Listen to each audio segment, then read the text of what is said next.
Debat calon presiden dan wakil presiden sudah selesai dilakukan. Namun dari 5 kali penyelenggaraan debat, peneliti ketenagakerjaan mengatakan tidak mencatat adanya materi visi misi tentang pengurangan pengangguran angkatan kerja secara detail oleh Capres dan Cawapres dalam pemilu kali ini.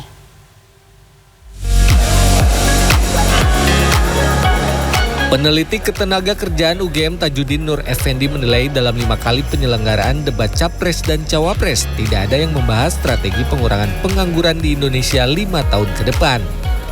Padahal berdasarkan data BPS per Agustus 2023 lalu jumlah pengangguran terbuka di Indonesia mencapai 7,86 juta orang dengan didominasi lulusan SMK dan sederajat. Satu, tidak ada Capres kita yang berbicara tentang pengangguran secara detail dan juga kemiskinan. Mungkin karena waktunya nggak cukup kali ya. Ya, katakan pertumbuhan ekonomi 2003 5,5 berapa sih dapat menciptakan lapangan kerja? Kalau nggak saya, kalau katakan 1% pertumbuhan ekonomi itu hanya sekarang sekitar 200-300 ribu pekerja, luang pekerja. Itu kira-kira kan 1,5 juta. Kita menghasilkan angkatan kerja yang masuk pasar kerja mungkin sekitar 3 juta, 2 juta. Itu berarti kita mencetak ya 1 juta sampai 1,5 juta orang yang tidak bekerja itu. Wakil Ketua Umum Bidang Ketenagakerjaan Apindo Darwoto mengatakan link and match atau kesesuaian antara dunia pendidikan dalam menyediakan angkatan kerja terampil dibutuhkan peningkatan penggunaannya. Tetapi yang kita lihat sekarang ini adalah bagaimana tataran implementasinya di lapangan sampai ke level bawah.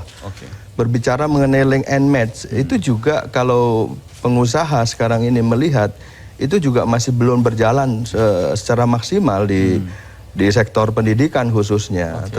Tetapi hal yang baik sekali adalah kolaborasi antar kementerian, dunia usaha, ini memang sudah terjalin ya dengan adanya Perpres 68 itu.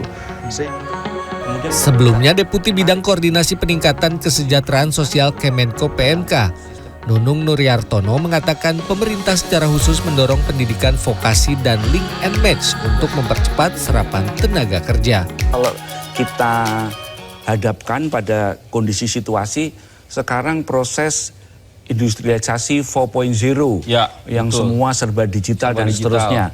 Tapi kita meyakini sepenuhnya dengan adanya pergeseran transformasi, pengalaman sejarah peradaban menunjukkan ketika ada satu pergeseran memang ada pekerjaan-pekerjaan yang hilang, tapi ada satu pekerjaan yang bertambah.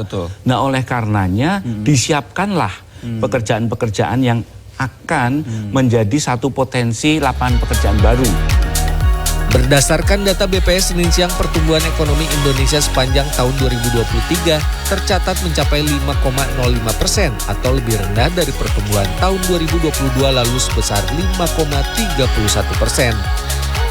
Capaian tersebut diharapkan dapat mengurangi angka pengangguran Indonesia yang sempat mencapai 7,86 juta orang per Agustus 2023 lalu dari total 147,71 juta angkatan kerja. Agung Happy, Maranatha, Jakarta.